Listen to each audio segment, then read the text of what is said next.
Hey everybody, and welcome to Leia's Lair. Here's our summary and review of Star Wars The Bad Batch, Season 1, Episode 14, War-Mantle. The episode opens with a clone trying to escape from something or someone, but is ultimately stunned and captured. Elsewhere, Captain Rex hails Clone Force 99 aboard the Havoc Marauder, asking for their help. He received a distress signal from that clone trooper, which was CC-5576, better known to fans as Gregor from Darrow. It seems that the Empire has, at the very least, built a nearly impenetrable base within the mountain, which makes bringing Gregor a much more difficult proposition than before. Hunter is reluctant to go through with the mission, but Echo convinces him.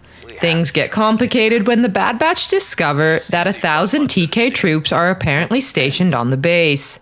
After springing Gregor, Tech's efforts to redirect the base's forces trigger a security alert, so the team is forced to fight through to the top of the base, while Gregor explains that these stormtroopers are the clones' replacements who he was training.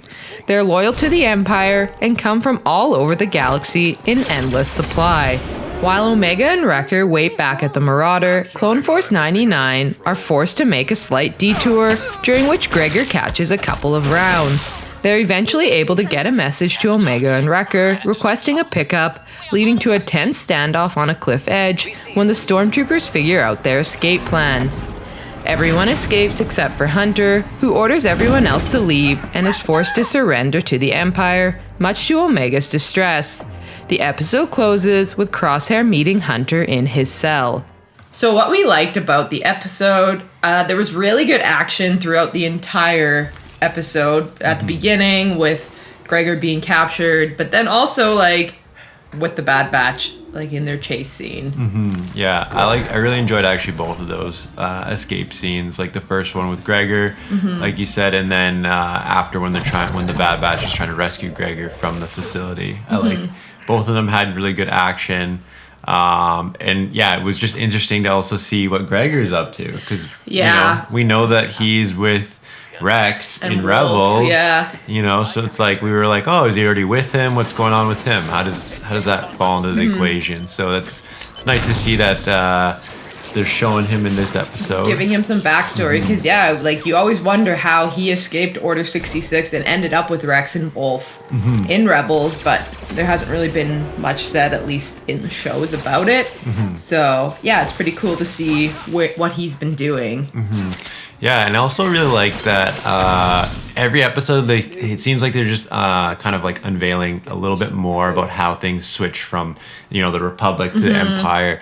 And so, yeah, we're seeing that with the TK units. So we're finally seeing, the Stormtroopers are replacing the clones. So that's pretty wild to see. Yeah. I thought. I also found it a little bit eerie when they're on Kamino and there's the group of the young clones, the children, and they're like, don't worry, you'll still be soldiers. And I'm like, will you? Or are you just being deployed never to return type thing? Yeah, they're definitely trying to get them away so they can save them. So you kind of feel bad for what's happening on Kamino, right?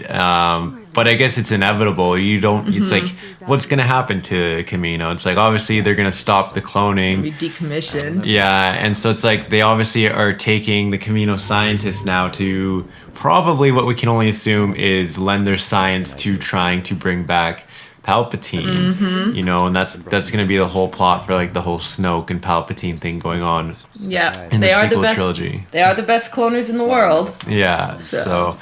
And then but it's sad because you wanted them to kind of escape, but it's inevitable. It was kind of a burn though to Lama Su when they're just nah, we actually don't want you. We want your scientists. Yeah. Okay, cool, bye, and they just take her away. Yeah, and we don't really know what happens to him. The door just closes. We actually don't know if he is alive or dead or what. I really thought they was just gonna close the door and you were just gonna hear pew pew pew pew, and I was like, this is so eerie. No, but they leave it up for interpretation, right? Totally. So, and now with Hunter being captured, it's really setting up the last kind of 2 episodes of the series or the season at least.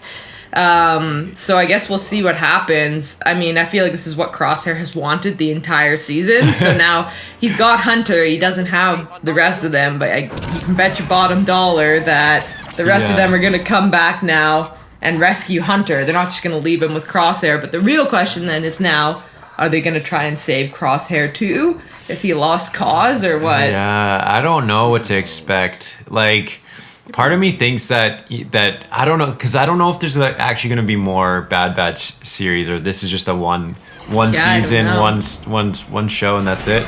Because it's just like, as much as I'm like, oh, I love Clone Force 99, it's like I kind of could see them just doing something near the end where all of them get, killed or something like that. You think? I don't know. I don't know. Like, and then it's like maybe Omega will escape, and I don't know. I hope not. Like, I hope there's a happy ending, but sometimes it's like that there's not going to be a happy ending for some people.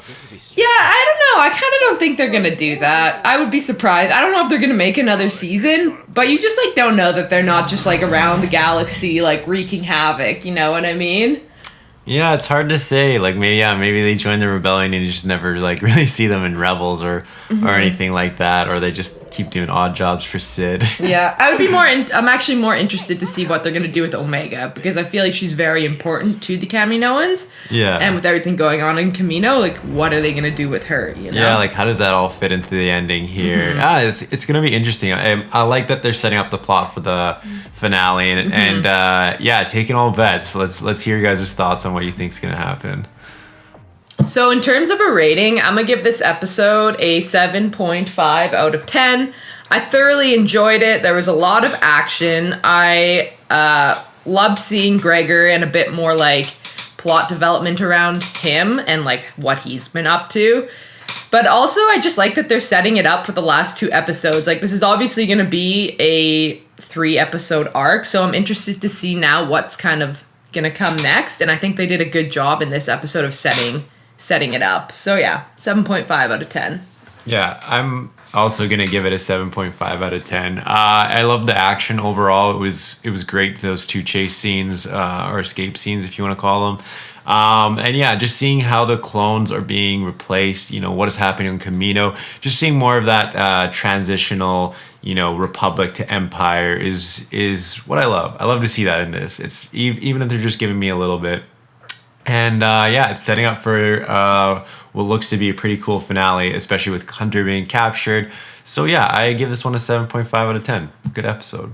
And there you have it. Thanks for watching, everyone. What did you think of this episode of The Bad Batch? Let us know down below in the comment section. And remember to like, share, and subscribe to the channel for more great videos to come. We hope to see you all again in Leia's Lair. You are not a Jedi yet.